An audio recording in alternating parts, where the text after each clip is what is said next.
Assalamualaikum warahmatullahi wabarakatuh. Pada kesempatan kali ini, saya Pina Avanda Putri dan rekan saya Muhammad Rifah dan juga Azuhel akan mempresentasikan mengenai tentang dinasti Buwayyah. Dengan tujuan untuk menambah wawasan kita semua mengenai tentang dinasti Buwayyah pada peradaban Islam. Nah, di sini kita akan membahas apa saja. Yang pertama mengenai tentang asal-usul Bani Buwayyah, kemudian yang kedua tentang masa kekuasaan dinasti Buwayyah, dan yang ketiga mengenai tentang kehancuran dinasti Buwayyah.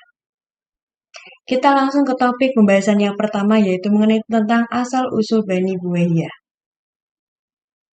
Sebelum itu, kita lihat terlebih dahulu mengenai tentang wilayah dinasti Buwayyah.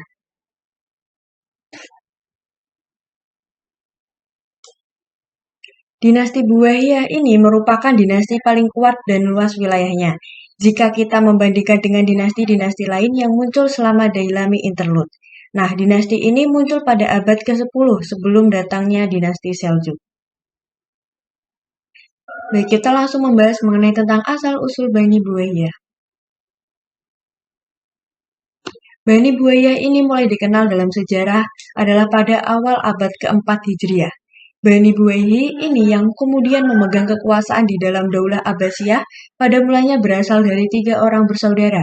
Siapa saja? Yaitu ada Ali, Al-Hasan, dan Ahmad. Ketiganya adalah putra dari seorang yang bernama Buwayyah. Buwayyah ini berasal dari keluarga miskin yang tinggal di suatu negeri bernama Dailam. Ia adalah seorang rakyat biasa yang kehidupan sehari-harinya sebagai pencari ikan. Ketiga orang anaknya pada mulanya juga mengikuti kehidupan dan pekerjaan sehari-hari ayahnya. Walaupun mereka berasal dari keluarga yang miskin, namun keluarga ini terkenal dengan keberaniannya. Nah, watak keberanian ini memang sudah keturunan dari kakek mereka yang bergelar Abu Suja, yang berarti bapak pemberani. Nah, di dalam diri ketiga putranya ini tentu telah mengalir darah pemberani itu. Hal ini terbukti setelah ketiga bersaudara ini menjadi tentara. Kakak tertua yaitu ada Ali ibnu Buwayyah, karena keberaniannya dan kecakapannya diangkat menjadi komandan tentara. Ia membawa kedua adiknya pindah dari negeri mereka ke ibu kota Daulah Abbasiyah di Baghdad. Sebagai tentara yang punya keberanian tinggi nih, ketiga bersaudara ini mengabdi diri kepada orang-orang penting dalam Daulah Abbasiyah untuk melindungi mereka dari bahaya yang mengancam. Berkat langkah maju yang ditempuh oleh Ali ibnu Buwayyah ini akhirnya dapat masuk ke dalam pusat kekuasaan khalifah. Berasal dari perjuangan inilah, ia berhasil mengangkat nama negeri Dailam ke kawasan timur dan barat. Pada gilirannya, mereka menjadi penguasa di ibu kota Baghdad, di mana kekuasaan mereka dikenal di dunia Islam, timur, dan barat.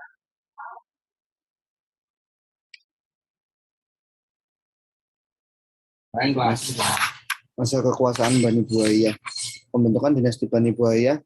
Dinasti Buwayyah terbentuk semenjak Ahmad ibnu Buwayyah memasuki kota Baghdad dan diserai kekuasaan oleh Khalifah Al-Mustakfi sebagai pelindungnya dari bahaya orang Turki. Peristiwa ini terjadi pada tanggal 12 Jumadil Awal 334 Hijriah. Kemudian 5 hari setelah itu oleh Khalifah Al-Mustakfi, Ahmad ibnu Buwayyah dipercaya memegang jabatan atas nama Khalifah. Inilah titik awal terbentuknya dinasti Buwayyah di dalam Daulah Abbasiyah. Sebagai penghargaan terhadap keluarga Buwayyah, Khalifah memberikan gelar kepada Ahmad ibnu Buwayyah dengan Mu'iz ad-Daulah, kepada Ali ibnu Buwayyah dengan Imad ad-Daulah, dan kepada Hasan ibnu Buwayyah dengan Rukn ad-Daulah. Mulai saat itu resmilah keluarga Buwayyah sebagai pemegang kekuasaan dalam Daulah Abbasiyah. Selanjutnya kekuasaan dipegang secara turun-temurun oleh keluarga ini. Politik pemerintahan. Pemerintahan Bani Buwayyah bukanlah kekhalifahan yang terdiri sendiri seperti halnya Bani Abbasiyah atau Bani Umayyah. Mereka berkuasa sebagai Amir al-Umara di bawah kekhalifahan Bani Abbasiyah. Stabilitas politik dinasti Buwayyah cukup terkendali hanya pada masa 3 anak Buwayyah dan Adu ad-Daulah. Masa kejayaan Adu ad-Daulah ditandai dengan 1. Mengganti istilah penguasa Buwayyah dari Amir al-Umara menjadi Malik. Hal ini berhasil beliau lakukan setelah ia menjalin hubungan dekat dengan Khalifah Al-Ta'i. 2. Mempersatukan seluruh penguasa Buwayyah yang berada di wilayah-wilayah yang luas. Khusus setelah masa 3 anak Buwayyah, kondisi politik banyak diwarnai pertikaian dan perebutan kekuasaan sesama keturunan Buwayyah. Selain itu timbulnya pertentangan di tubuh militer antara bangsa dalam dan Turki, serta adanya serangan-serangan gencar dari Bizantium ke wilayah Islam. Hal ini menyebabkan banyaknya dinasti-dinasti kecil yang memerdekakan diri dari kekuasaan pusat Baghdad. Ekonomi. Untuk menopang perekonomian masyarakat pada masa dinasti Buayhi dikembangkan sebagai usaha meliputi perdagangan, 2. Pertanian. Untuk menopang pertanian pada waktu itu telah dibangun kanal-kanal dari saluran-saluran irigasi. 3. Industri. Di antara banyak industri yang dikembangkan pada waktu itu yang paling besar adalah industri permadani. Pada masa Ad-Hudu ad-Daulah berkuasa, kesejahteraan imam masjid diperhatikan. Para penulis dan tokoh agama serta ilmuwan diberi honorarium yang cukup besar untuk kesehatan masyarakat. Pengetahuan. Sebagaimana para khalifah Abbasiyah pada periode awal, para penguasa Buayhi mencurahkan perhatian yang besar dan sungguh-sungguh terhadap ilmu pengetahuan dan kesastraan. Pada masa Bani Buayhi ini banyak bermunculan ilmuwan besar seperti Al-Farabi, Ibnu Sina, Al-Farghani, Abdul Ar-Rahman As-Sufi, Ibnu Muskawai, Abu Al-Ala Al-Mari, serta kelompok Ikhwan As-Sofa. Perkembangan ilmu pengetahuan terjadi karena banyak faktor. Yang pertama, warisan tradisi dari dinasti Abbasiyah awal untuk mengembangkan ilmu pengetahuan, banyak penterjemah dan penulisan karya ilmiah. Yang kedua, perhatian khalifah dan amir yang begitu besar terhadap perkembangan ilmu pengetahuan. Dan yang terakhir, pemikiran filsafat dan pemahaman keagamaan. Masalah keagamaan pada masa Bani Buayhi diwarnai oleh perseteruan antara paham Syiah yang dibawa oleh dinasti Buayhi dengan paham Sunni yang dianut oleh masyarakat Abbasiyah secara umum. Bahkan pada masa Mu'izz ad-Daulah, beliau berusaha merubah paham kekhalifahan dari Sunni menjadi Syiah. Namun usaha itu gagal karena mendapat reaksi dari masyarakat. Tetapi pada masa Adahu ad-Daulah, toleransi tasamuh antara kedua paham dapat terwujud. Sehingga baik Bani Abbas maupun Bani Buayhi tidak ada yang memaksakan pahamnya masing-masing.